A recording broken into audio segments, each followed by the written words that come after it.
Hello, my name's Sonia. I teach Pilates, I teach movement, and I also struggled with infertility and trying to get pregnant.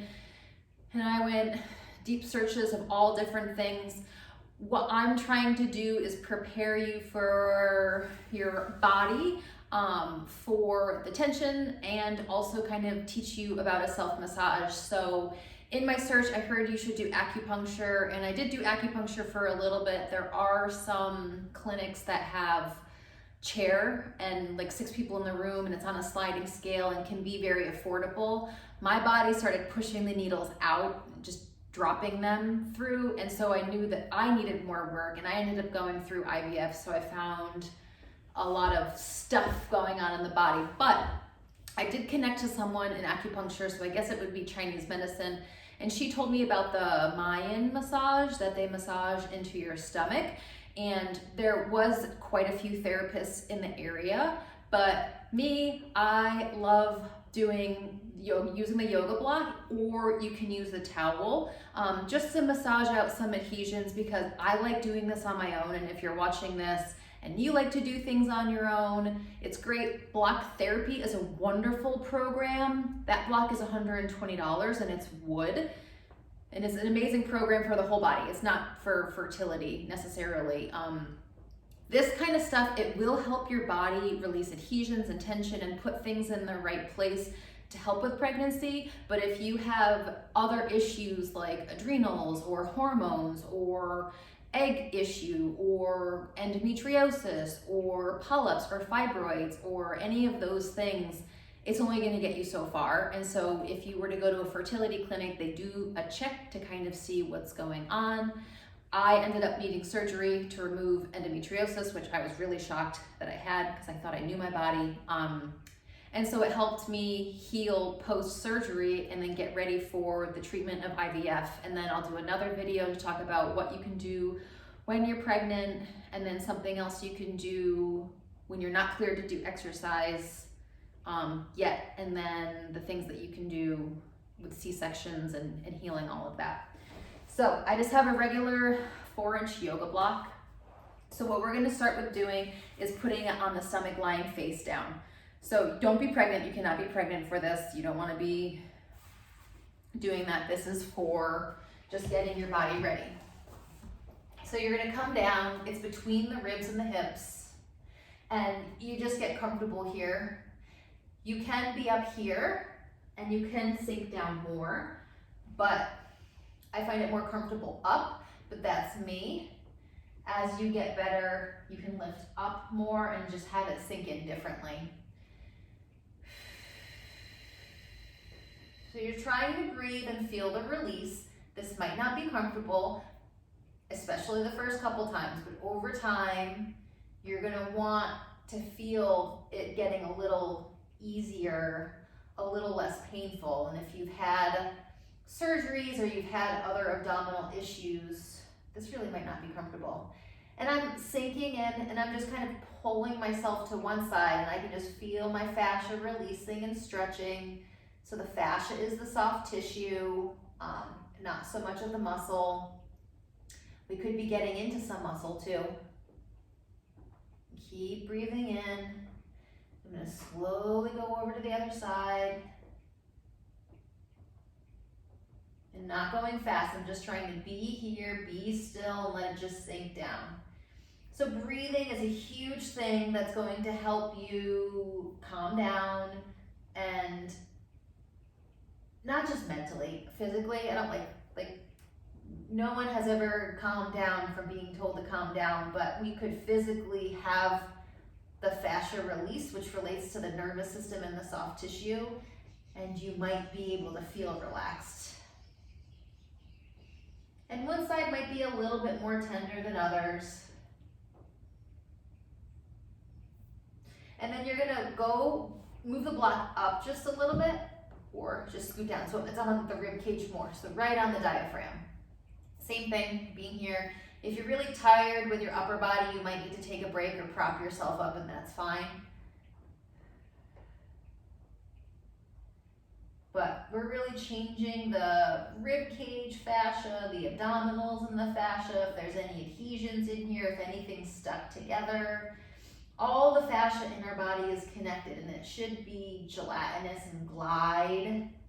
And if we are dehydrated and if it's stuck together, drinking water is important, but if you don't do any of this fascia releasing, it's only going to get you so far. And usually after doing this stuff, I get thirsty and drink more water. I just feel it, the body wants it. So if you feel it uncomfortable in the rib cage, you can always lift up and just put as much pressure in here that you're not trying to go into a ton of pressure. I'm just sinking in.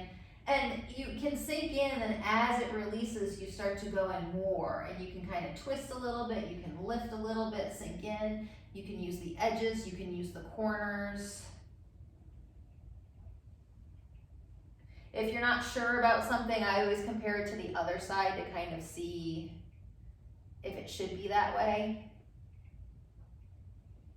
And we want to be holding these about 3 minutes. Your first time, I feel like that could be just really intense, but breath is the ultimate guide. That's why I really want you to start here. So then you're going to lift up and then come off. So we're going to turn the block on the side. So it's going to be this way. So it's always hard for me to explain. I guess 4 inches, well, 4 inches wide. So this might be like 5 inches up. And so what we're going to do is put it on the psoas. So you can always Google it. This goes right along the ovary and fallopian tube. So if it's tender, it could be your psoas. Especially if you're having problems conceiving, or you're just an intense person, or there's trauma, PTSD or something, this could be extremely tight. This is a very emotional muscle, like if you've heard people in yoga doing hip openers and crying. So I'm just inside my hip bone and I have it turned a little to a diagonal. So I'm just gonna show you again here. So you're gonna stay down, but it's right in here, and then you can kind of, play around with where the block digs in or not. And if it's too intense, just put it flat. If it's too intense, you might want to do a towel. And towels rolled up this much. You could also do that on, the stomach. You can do it on the bed. If you want it harder, you could go on the floor. The block softness or hardness won't change, but how much you sink into it might. So I get a lot of SI, sciatic pain, SI joint pain, and it often comes a lot from the cecal valve and the psoas here. The cecal valve is where the large intestines connects to the small intestines. So I'm just sinking down, and then I have one hand like I'm gonna do a push-up, and I'm kind of twisting and letting it sink in. Maybe I lift a little bit. You can breathe in and out through the mouth. Breathing in and out through the nose is going to change. And fascia is a lot about spirals, so sometimes I even turn my head down and breathe. Through the nose or through the mouth, or inhale through the nose and exhale through the mouth, because all of that, just even turning your head changes the fascia. You're breathing into fascia. You can always turn it a little bit to try to access different parts of it. So I'm going up a little bit more towards my rib cage, not quite on the rib cage. I'm trying to sink in right below it. And I'm using the edge, the corner of it.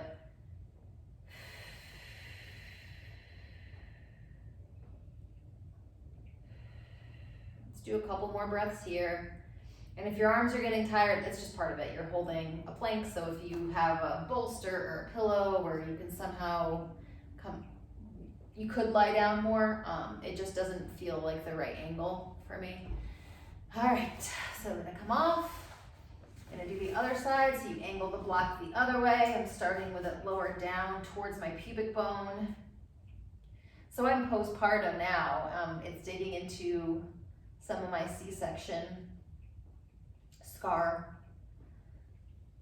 I don't have any scar tissue really.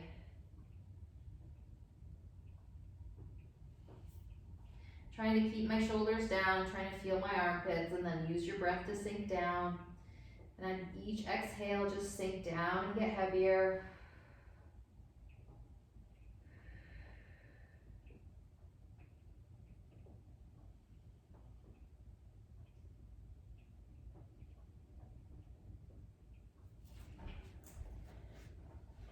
Readjust a little bit to let it get up into that rib cage more.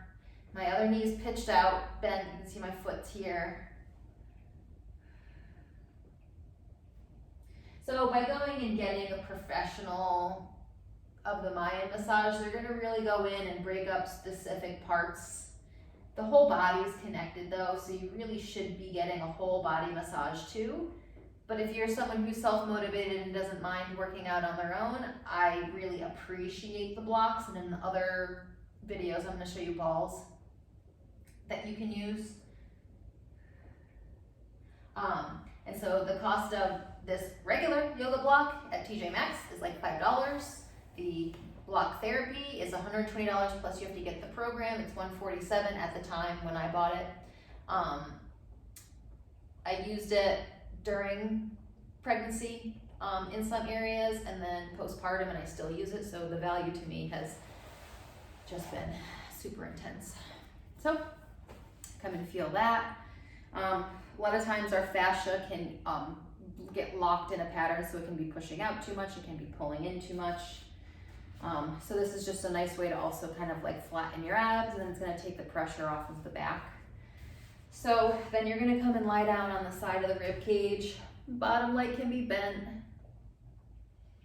And this one I probably do this every day through most of pregnancy and after, because now that I'm carrying a baby and he's 14 months right now, he's about 20 something pounds, 21 maybe, and I just feel my back. So this is just a nice way to stretch my spine out. I'm twisting back a little, and the block is just going onto the back side of my armpit, and I'm going to roll through the middle as I breathe.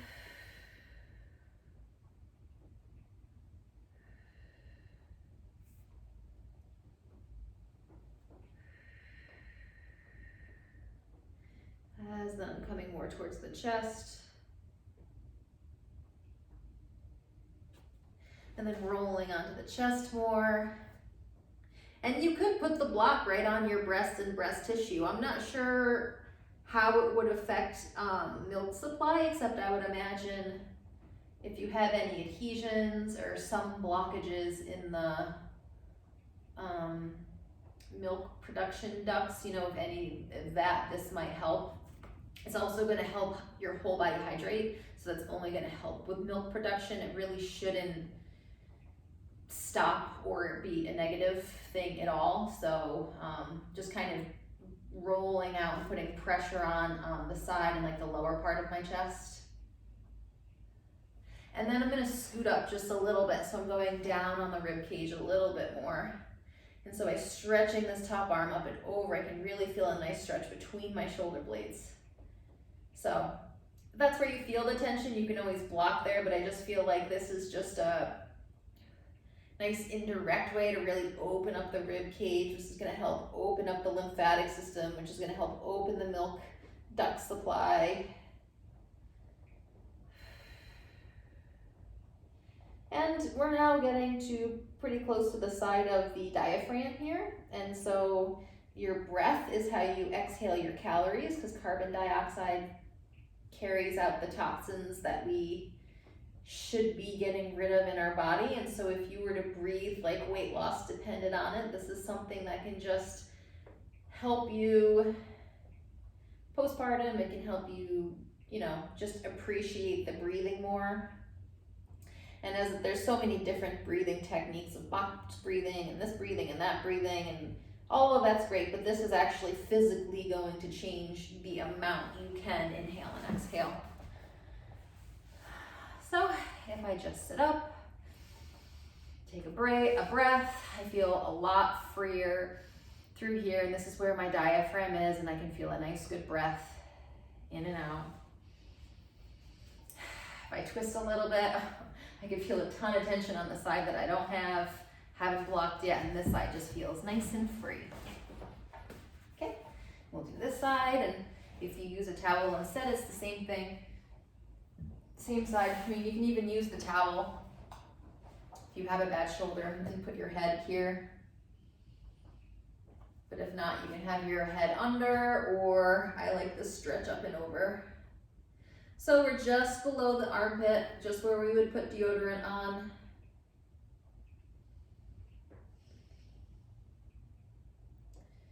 And breathing as you twist forward, and breathing and sinking down, trying to feel the release.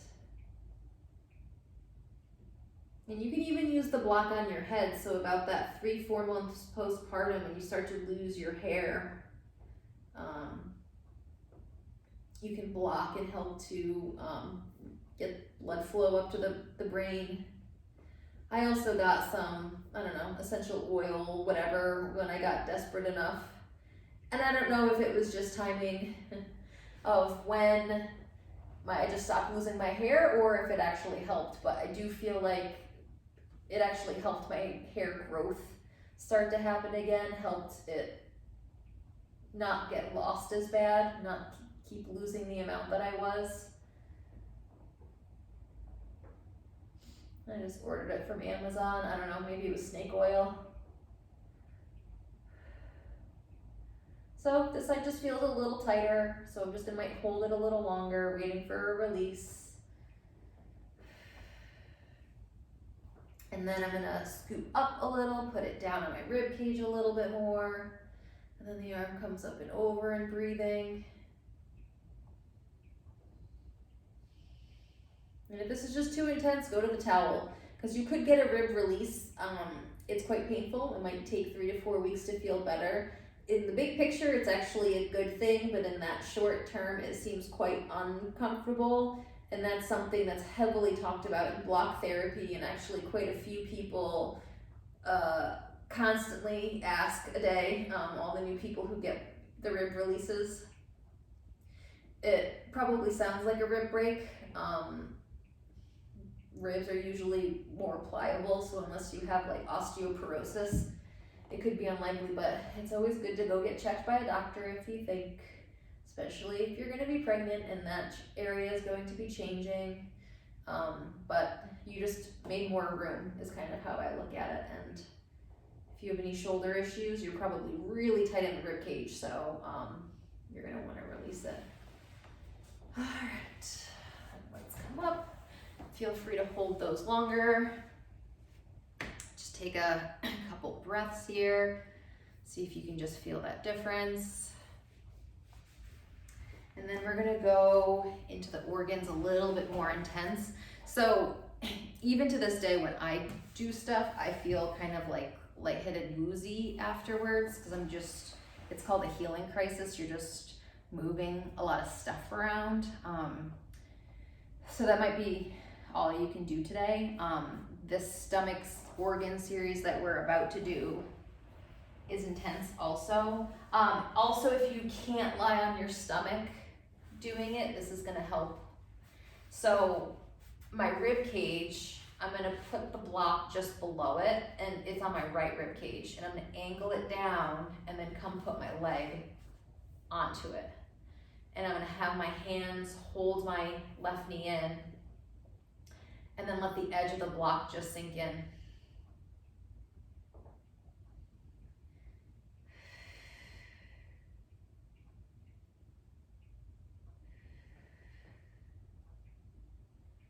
So this is getting some of that diaphragm again.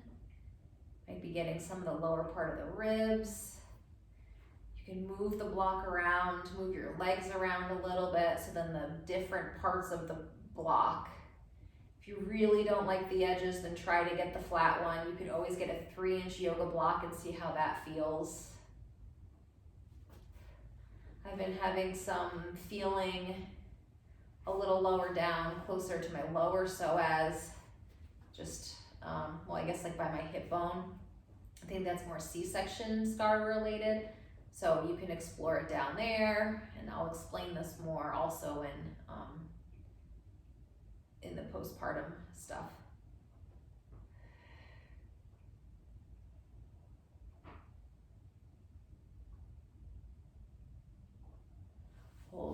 release, you can always just put your own arms in there. You don't have to put the weight of your leg on.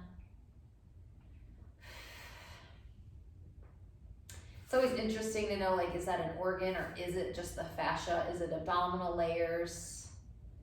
I mean, I guess if you had an issue and you got x-rays to look into your organs, you might know. Let's do another breath here. And then you're gonna switch and do the other side, putting it like right below the rib cage, angling it down. Have the ankle on the knee, and then your arm's gonna grab. And with one arm, I'm kind of pushing the block down and guiding it, and with the other arm, I'm pulling the leg in. Depending on the fabric of the pants and the block, it might slide. You might need to do skin, not pants.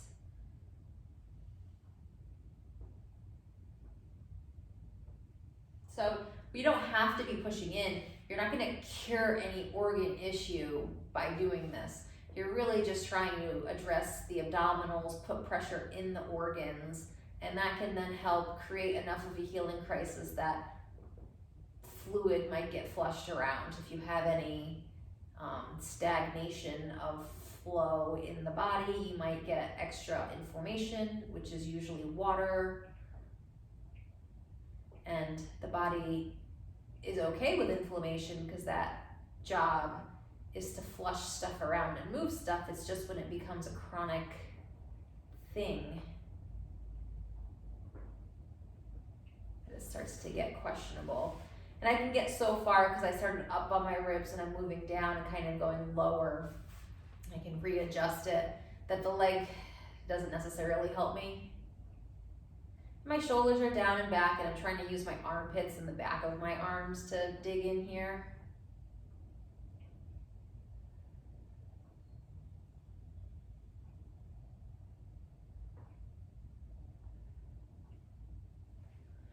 All right, so because this can often be intense, I'm going to give myself a minute to adjust, but I'm going to show you another pose of putting it back on the back of your pelvis, so it's not too much on the lower back.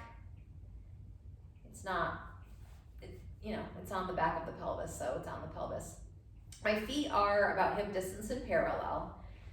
And even when I'm here, I can feel the stretch in the psoas. I'm gonna keep my feet where they are. I'm twisting both knees to one side, and I'm bringing both knees left, and I can really feel the stretch on the inner part of my psoas of my right hip. And you could go over more. You don't have to twist to fall off. I'm just trying to have you stretch your psoas. You might be so flexible through here that you don't feel anything. You might feel the quads too, which is also where I'm going with this. So then what you're gonna do is straighten one leg down and out. And you can drop the other knee out, and that's one way to stretch up into the psoas again. Or you're gonna pull your knee into your chest and reach the heel out. So I just think the block really stabilizes this nicely, and you can stretch. The roller isn't quite as flat and you just can't get the same release. And then I can gently move my left knee that's up in a little bit, and I put pressure across my SI joint, the sacrum, on the pelvis, the top of the glute. And then I'm gonna go to the outside, letting that knee gently drop out.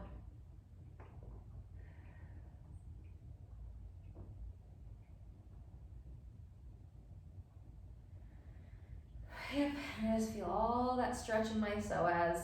Reach that bottom leg down, keep it straight, engage the back of the leg. So if the back of the leg's engaged, the front of the leg disengages a little bit.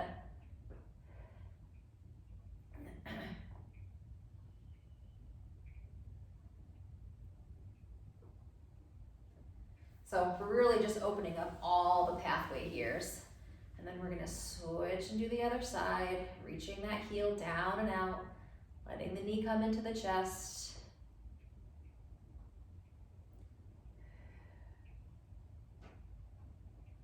We could have also dropped the knee out to the side, so I'll just remind you to do that on your own.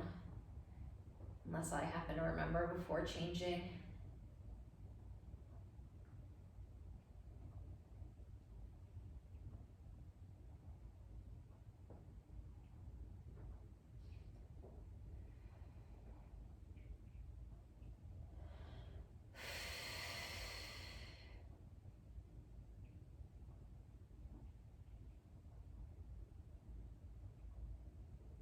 And then, you know, that 3-minute rule, trying to do about 3 minutes, because you could just stay in release and you can start and release longer if you want, but 3 minutes is a good time to aim it to. Oh, and then you can put this leg down and drop the knee out if you haven't, or I'll give you that moment. So then that's, you know, you can always try one side, and if one side feels like nothing, you do the other side. Usually you're gonna feel it on one side or the other.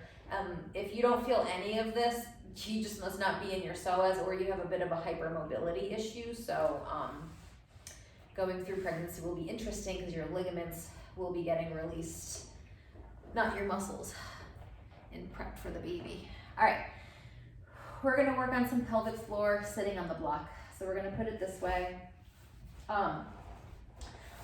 If I were on the floor, I sometimes like to sit like this. And the block can go just inside the sit bones. This used to be incredibly tender, but this is a big area, and I had a C-section. That's just really tight, and actually is what tightens on my lower back. So when I'm with the baby, every morning we're on the floor, and so I'm sitting on the block like this as much as I can. You can sit, I was just kind of shifting and twisting and sinking down into the right sit bone and then doing the other one. You can also twist and go towards the left sit bone, stay on the left sit bone, twist the other direction, and then lean into the right sit bone, go inside of it, twist right, and then twist left. And going slow to kind of feel that. You can go on the sit bones. There's nothing wrong with that. The sit bones is where the hamstrings connect to. There's endless possibilities on this, and there might be on other YouTube, I might put some of them on here, or I am gonna have this be free on my courses that I'm gonna do on my Unwinding Studio website, because I want everyone to know this. So if you want to share this to any mom friends you know, that just helped me so much. I'm going back towards my tailbone more, and this is a lot of tightness here. So you can just keep kind of digging in, twisting, leaning, shifting, keep breathing. You can put it on a chair and have your feet down, leaning forward, going towards the pubic bone more, leaning back towards the tailbone more. You can twist. There's just really endless possibilities. So in the next video, I'm going to do stuff with the ball, feet stuff, hip stuff. And I'm gonna show the balls and stuff from OPTP you can order, who I'm not affiliated with. I wish I could be, because the stuff is so great that I think I would love to be able just to distribute it to people. And you can get some of it on Amazon and save on some shipping.